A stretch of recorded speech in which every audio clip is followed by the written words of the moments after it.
So hello everyone and welcome back to the video. और जैसा कि थंबनेल में तुम लोगों ने देखा होगा, मैं इस वीडियो में क्या डिस्कस करने वाला हूँ। उससे पहले अपने बारे में थोड़ा सा इंट्रोडक्शन दे दूँ। मेरा नाम है मनीष रंजन और मैंने लास्ट ईयर यानी कि 2025 में जो ज्वाइनिंग हुई थी एस वाई क्लर्क के थ्रू, उसमें बिहार के में मैंने वेटिंग लिस्ट 1 में सिलेक्शन लिया हुआ है। और बेसिकली मैं झारखंड से हूँ। अगर मैं झारखंड से मैंने फिल किया रहता तो मेरा वेटिंग लिस्ट में भी नहीं आता, शायद वहाँ पे 77 के आसपास कट ऑफ किया था। बट समहाउ पता नहीं, बिहार से मैंने फिल किया और मेरा मार्क्स देख लो यहाँ पे। मेंस का ये स्कोर 79.25 और जहाँ की कट ऑफ 80.5 गई हुई थी। और यहाँ पे मैं तुम्हें दिखाना चाहूँगा जो ये वेटिंग लिस्ट 1 का आया है, यहाँ पे पढ़ लो। Congratulations, you have been provisionally selected from wait list and qualifying, जो भी आगे का लिखा हुआ रहता है। तो इस वीडियो में मैं तुम्हें बिल्कुल रॉ एंड रियल अब मतलब बताने चाहूँगा कि क्या मतलब आपको करना है कि जिसके थ्रू आप एग्ज़ाम को ईजिली निकाल सकते हो बिना किसी ज़्यादा झमेले में पड़े हुए। क्योंकि यूट्यूब पे तो पूरा कचरा फैला हुआ है, इसमें कोई डाउट नहीं है। सबसे पहला चीज़ जो तुम्हें करना है, और इस बात को तुम चाहे मानो या ना मानो, बट लेटर और सुनर तुम्हें ये बात समझ में आ जाएगा। वो शायद 5 या 10% ही होते हैं जिन्हें करंट अफेयर्स मेंस में हेल्प करता है। ठीक है, मैं सिंपल यहाँ बता रहा हूँ। यहाँ पे मैं किसी को भी डिफेम नहीं करना चाहता, मैं किसी टीचर का नाम नहीं लूँगा, बट ना ही किसी पीडीएफ कंपनी का नाम लूँगा। सिंपली करंट अफेयर्स एक ऐसा सब्जेक्ट है जो तुम्हारे हाथ में नहीं है। तुम इसके पीछे टाइम जितना कम दोगे वो तुम्हारे लिए उतना ज़्यादा बेनिफिशियल होगा।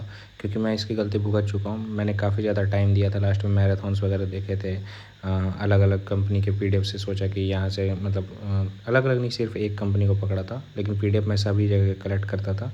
सोचता था कि चलो करंट अफेयर्स में 15-20 क्वेश्चन कर लूँगा।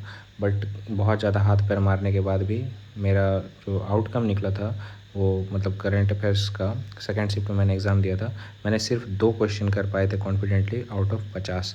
और तुक्का मारने के बाद शायद मेरे 6 क्वेश्चन सही हुए थे। यहाँ पे शायद मैंने लिखा हुआ तुम्हें, ये मेरा पूरा जर्नी का चार्ट है, मैं तो ये भी बताऊँगा। तो ये मेरा करंट अफेयर में मैंने 12 अटैम्प्ट लिए थे और यहाँ पे मैंने राइट 6 लिखा और रॉन्ग मतलब तुक्के लगने के बाद 6 सही हो गए, यानी कि 4 क्वेश्चन मैंने तुक्के से सही किया, बाकी 6 गलत ही हुए थे। और फिर क्वांट में मैंने 31 अटैम्प्ट किया था, जिसमें से कि मेरे 30 क्वेश्चन सही थे, एक गलत हो गया। और ये लॉजिकल रीजनिंग मैंने 18 क्वेश्चन अटैम्प्ट किया था, जिसमें से कि 15 सही थे, 3 गलत हो गया। और पता नहीं तुम बिलीव करोगे या नहीं, बट मुझसे एक भी पजल नहीं हुई थी मेंस में, सिंगल पजल भी मैंने सॉल्व नहीं कर पाया था। तो ये भी बताऊंगा कि मैंने इसे कैसे टैकल किया आगे। और इंग्लिश में 28 में मैंने 25 सही किए थे और 3 मेरे इसमें गलत हो गए थे। तो मेरा एक्सपेक्टेड स्कोर बन रहा था 76.50, बिना किसी नॉर्मलाइजेशन वगैरह होने के बाद। और नॉर्मलाइजेशन होने के बाद मुझे, जैसा कि मैंने तुम्हें दिखाया, 79.25 मेरा मेंस का स्कोर रहा। तो यहाँ मैं तुम्हें मतलब वीडियो को कोशिश करूँगा 10 से 12 मिनट के अंदर ख़त्म करूँ, क्योंकि ये जून आ ही गया है, सून नोटिफिकेशन निकलेगा और हर तरफ यूट्यूब पे होड़ लग जाएगा कि मेरा बेस्ट है, मेरा बेस्ट है, यहाँ से करो। बट सिंपल बता रहा हूँ, लर्निंग कैप्सूल्स इस चैनल पे चले जाना, जो भी मैराथन्स वगैरह आएंगे उन्हें कर लेना। मेंस के लिए सबसे ज़्यादा रिलेवेंट क्वेश्चन अगर कोई ला रहा है तो ये है, मतलब हर्षल सर है। आफ्टर दैट रीजनिंग के लिए मैंने आर्ट ऑफ रीजनिंग को फॉलो किया था और संजय सर की वीडियोस आती हैं, हॉलीवुड वाले सर हैं। पता नहीं अभी वो हॉलीवुड पे पढ़ा रहे हैं या नहीं। यहाँ से मैंने रीजनिंग को कंप्लीट किया और मेरा पज़ल में हाथ हमेशा से ढीला रहा, मैंने बहुत कोशिश किया। मैंने क्रिटिकल पे फोकस किया, क्रिटिकल रीजनिंग मेंस के लिए क्रिटिकल रीजनिंग पे मैंने अच्छे से फोकस किया। और जो इस बार का जो मेरा जो मेंस निकला था, ये भी क्रिटिकल के दम पे ही निकला था। और मिसलेनियस के कुछ क्वेश्चंस मैंने किए थे। मैंने ना इनपुट आउटपुट का क्वेश्चन किया था, ना ही कोडिंग डिकोडिंग जो मेंस वाला आता है, ना ही उसका कोडिंग डिकोडिंग का क्वेश्चन किया। क्रिटिकल और भी कुछ मुझे एग्जैक्टली याद नहीं है, काफ़ी टाइम हो रहा है, बट रीजनिंग पे मैंने यही किया था। और बात रही क्वांट में, तो एरिथमेटिक पे जितना ज़्यादा फोकस कर सकते हो करो, वेरिएबल से डरना बंद करो, ठीक है। कॉन्सेप्ट को क्लियर करो। बेसिक्स अगर नहीं हो पा रहा है, किसी का तुम्हें कोर्स वगैरह लेने का ज़रूरत नहीं है। तुम सिंपली क्या करो, कैट की बेसिक्स वीडियोस देखो, रमन तिवारी सर की, ठीक है। या फिर कैरियर डिफाइनर पे तुम कौशिक मोहंती सर की वीडियोस भी देख सकते हो, बट मैंने यहाँ फॉलो किया था और मैं साइंस बैकग्राउंड से हूँ, तो मुझे उतना ज़्यादा बेसिक बनाने पे ध्यान नहीं देना पड़ा, स्पेशली इन क्वांट।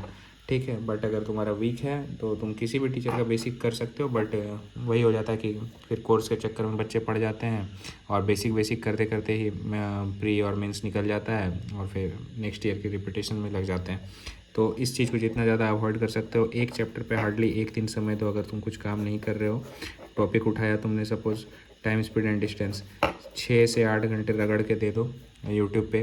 जो भी तुम्हें कॉन्सेप्ट समझ में नहीं आ रहा है, सपोज ट्रेन मीटिंग का कॉन्सेप्ट समझ में नहीं आता है, तो ट्रेन मीटिंग का कॉन्सेप्ट पे जाओ, 3-4 वीडियोस देखो, जहाँ अच्छा लग रहा है उस टीचर की पकड़ के पूरी वीडियोस देख लो। 6 से 8 घंटे, कुछ नहीं करना है कि एसएससी का है या बैंक का है, सिंपल या कैट का है। सिंपल कॉन्सेप्ट है टीएसडी, इसके मतलब कॉन्सेप्ट क्लियर करो, वहाँ पे प्रैक्टिस हो जाएगा तुम्हारा 40 से 50 क्वेश्चन। अगर तुम 6 से 8 घंटे समय दे रहे हो, मोटा मोटी तुमसे 80 to 90% क्वेश्चन टैकल होने लग जाएंगे।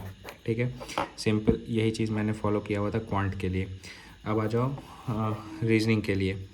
रीजनिंग में मैंने क्या किया, रीजनिंग में मैंने जैसे तुम्हें बताया कि आर्ट ऑफ रीजनिंग को मैंने फॉलो किया, और आर्ट ऑफ रीजनिंग पे भी मैं सारे लेक्चर्स नहीं देखता था, बट हाँ जो वन शॉट है वहाँ से बेसिक्स क्लियर किया, जो हो सकता है चलो ट्राई करके देखते हैं कि हाँ ये होता है या नहीं, एक आइडिया हो गया कि हाँ मुझे मेंस में इस क्वेश्चन को टच करना भी है या नहीं। इस भ्रम में बिल्कुल भी मत रहो कि सपोज़ इनपुट आउटपुट तुम्हें काफ़ी हार्ड लग रहा है। मैं एक एग्जांपल दे रहा हूँ, इनपुट आउटपुट तुम्हें काफ़ी हार्ड लग रहा है और तुम इस उम्मीद में बैठे हुए हो कि इनपुट आउटपुट का अगर सब समझो इजी क्वेश्चन अगर आ जाता है एग्ज़ाम में तो तुम उसे कर लोगे, और हार्ड लेवल आएगा तो तुम स्किप करोगे। अगर तुम इस थ्योरी में बैठे हो तो भाई ये बिल्कुल भी नहीं होने वाला। अगर कोई चैप्टर तुम्हें इनिशियल्स में ही हार्ड लग गया तो डेफिनेटली वो तुम्हें इजी क्वेश्चन भी एग्ज़ाम के प्रेशर के कारण हार्ड लगेगा, जिसके कारण you have definitely to skip that chapter. और जितना तुम क्राउड से हट के चलोगे, ठीक है, क्राउड से जितना ज़्यादा हट के चलोगे उतना ज़्यादा चांसेस है तुम्हारे एग्ज़ाम निकलने के। क्राउड में हर तरफ पहले तो टीचर की फ़ैन फॉलोइंग करना कम्प्लीटली अवॉइड करो। फिर हर टीचर तुम्हें बोलता दिखेगा कि मैं बेस्ट हूँ, वैसा कुछ नहीं। सिंपल क्वेश्चन करो और जितना ज़्यादा मॉक्स से प्रैक्टिस कर सकते हो बेस्ट है। कोई भी लाइव क्लास अटेंड मत करो, कोई सा भी लाइव क्लास मत अटेंड करो। लाइव क्लास में जो कुछ आ जाते हैं ना नमूने, कि टीचर ने कोई बोर्ड पे क्वेश्चन डाला नहीं, 30 से 40 सेकंड में बना के कमेंट भी करने लग जाते हैं, यहाँ से सिर्फ और सिर्फ तुम्हारा कॉन्फिडेंस क्या होगा पता है, डाउन, और कुछ नहीं होगा। बेस्ट है लाइव क्लासेस को, सपोज तुम्हें क्वेश्चन प्रैक्टिस के लिए देखना है, ख़त्म होने दो, रिकॉर्डिंग पड़ेगी यूट्यूब पे, रिकॉर्डिंग को जाओ पॉज कर करके क्वेश्चन बनाओ, ख़त्म है। जो तुम्हारा मेन प्रैक्टिस होगा वो मॉक्स से होगा। मॉक्स में मैंने 2 मॉक फॉलो किया था, कोई कुछ वैसा नहीं फर्स्ट वीडियो है ना ही कोई प्रमोशन, सिंपल बता रहा हूँ, गाइडली ऑली बोर्ड, नथिंग एल्स। इसमें भी मेरे जो लाइक कट ऑफ आते थे, कट ऑफ आता है, इससे भी तुम्हें डीमोटिवेट नहीं होना। जो कट ऑफ रहता है मेंस का या प्री का तो चलो तुम्हें क्लियर करना ही है, बट मेंस का जो कट ऑफ रहेगा तुम्हें मॉक्स में, मैंने शायद 1 या 2 बार ही क्लियर किया होगा। बाकी हर टाइम सपोज़ कट ऑफ 80 जा रहा है तो मेरे मार्क्स आ रहे हैं 60। और यहाँ पे मैं जीए को इंक्लूड करके ही बोल रहा हूँ, बट जीए मैं उतने ध्यान से नहीं करता था। सो समझो कि तुम्हें फोकस करना है जो तुम्हारा हाथ में है, जो सब्जेक्ट मैथ्स, रीजनिंग और इंग्लिश। ये स्ट्रेटजी मैं सिर्फ एसबीआई के लिए नहीं बता रहा, एसबीआई पीओ और आईबीपीएस पीओ को छोड़ के, क्योंकि ये 2 एग्ज़ाम मैंने नहीं दिए तो झूठ नहीं बोलूँगा। इन दोनों को छोड़ के सभी एग्ज़ाम जितने भी होते हैं, आरआरबी, पीओ, क्लरिकल, सभी चीज़ों में, आईबीपीएस क्लरिकल, एसबीआई क्लर्क, सभी एग्ज़ाम में ये चीज़ तुम्हारा आज भी 100% रिलीवेंट होगा। और आ जाओ इंग्लिश पे, काफ़ी ज़्यादा हुआ बना हुआ है इस सब्जेक्ट को लेके कि तुम्हें डेली वोकैब करने हैं, एडिटोरियल करने हैं, ठीक है, 120 रूल्स करने हैं ग्रामर के। कुछ नहीं होगा 120 रूल के, ऐसा नहीं कि इसके बाहर कुछ नहीं है। 121 रूल अगर कोई होगा, एक एग्जांपल दे रहा हूँ, वो अगर तुम्हारा एग्ज़ाम में आ गया तब फिर तुम, सॉरी वीडियो बीच में बंद हो गया था, तो मैं इंग्लिश डिस्कस कर रहा था, इंग्लिश के रिगार्डिंग जो भी बोला। उसके बाद तुम इंग्लिश में यही करना है कि कोई भी वीडियोज़, ठीक है, लेक्चर जो डेली एडिटोरियल की आती है बिल्कुल नहीं देखना है। टाइम बिल्कुल वेस्ट मत करो। जितना ज़्यादा टाइम क्वांट और रीजनिंग को दोगे ये तुम्हें एग्ज़ाम में इतना ज़्यादा हेल्प करेगा कि ये इंग्लिश और जीए ये तुम्हें कभी भी नहीं करने वाले। क्यों? क्योंकि इंग्लिश के ग्रामर के रूल इन्फिनाइट है, और कोई तुम यहाँ पे पीएचडी नहीं करने बैठे हो जो तुम्हें मतलब एग्जैक्ट पता चलेगा। एरर्स, तुम सिंपल जितना ज़्यादा रीडिंग कर सकते हो, बस सजेस्ट करूँगा कि रीडिंग करो। नो मैटर कि तुम बुक्स रीडिंग कर रहे हो, नॉवेल रीडिंग कर रहे हो, ठीक है, या सोशल मीडिया पे कुछ भी लाइक पोस्ट्स पढ़ रहे हो लंबे चौड़े जो आते हैं ट्विटर पे, ठीक है, या फिर बेस्ट रहेगा कि एक एडिटोरियल पढ़ लो, ठीक है, अगर पढ़ सकते हो न्यूज़पेपर में। चाहे एडिटोरियल नहीं भी पढ़ते हो, तुम्हारा जो इंटरेस्ट है उस टॉपिक पे ज़्यादा नहीं, हार्डली 10 से 15 मिनट पढ़ो, क्वेश्चंस प्रैक्टिस करोगे, डीआई में पढ़ोगे, रीजनिंग में पढ़ोगे, ठीक है, कुछ लाइक कुछ प्रीवियस ईयर कर लो, ठीक है, प्रीवियस ईयर्स में जो भी लाइक एडिटोरियल वगैरह पूछा है एग्ज़ाम में, उन लाइक मेंस में, प्री में कर लो, मोर देन एनफ है। अगर थोड़ी सी भी अंडरस्टैंडिंग है इंग्लिश में तो इसके रिगार्डिंग बोला, अब बिल्कुल ही मतलब नहीं आता है, कुछ आता ही नहीं है, लाइक हिंदी मीडियम से आ रहे हो, तब फिर इसके रिगार्डिंग मैं सही आदमी नहीं हूँ जो तुम्हें गाइड कर पाऊँ इंग्लिश के बारे में। मेरा इंग्लिश मैं ऐसा नहीं बोलूँगा कि मेरा ना प्रोनाउंसिएशन उतना कुछ टॉप है, बट हाँ समझ में सब चीज़ आ जाता है, ना ही मुझे ग्रामर के रूल्स आते हैं, कुछ मैं रट के नहीं जाता, बट हाँ अंडरस्टैंडिंग के अगर मान लो सब कुछ लिखा हुआ है तो इससे मैं 80 to 90% डेफिनेटली डिकोड कर लेता हूँ कि क्या बोला जा रहा है, किस वे में बोला जा रहा है, कॉन्टेक्स्ट टोन पकड़ने सीखो। तो ये मोर देन एनफ है। करंट अफेयर्स रिगार्डिंग मैंने बता दिया।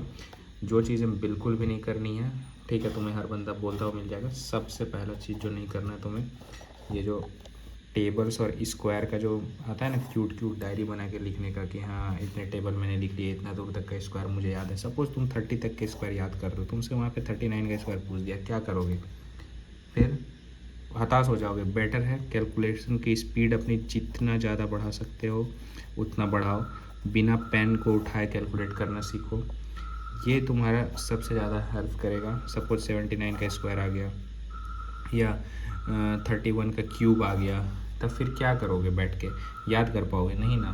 सिंपली है कि ये सभी फालतू लफड़ा में मत पड़ो, मैथ में कुछ भी याद करने लायक नहीं होता है। सिंपल, जितना ज़्यादा कैलकुलेट करोगे, जितना ज़्यादा कॉन्सेप्चुअल क्लैरिटी रखोगे, मोर देन एनफ है। बात आई डीआई की, एरिथमेटिक पे ज़्यादा फोकस करो, मिसलेनियस जो आते हैं उन पे फोकस करो, वन लाइनर्स पे।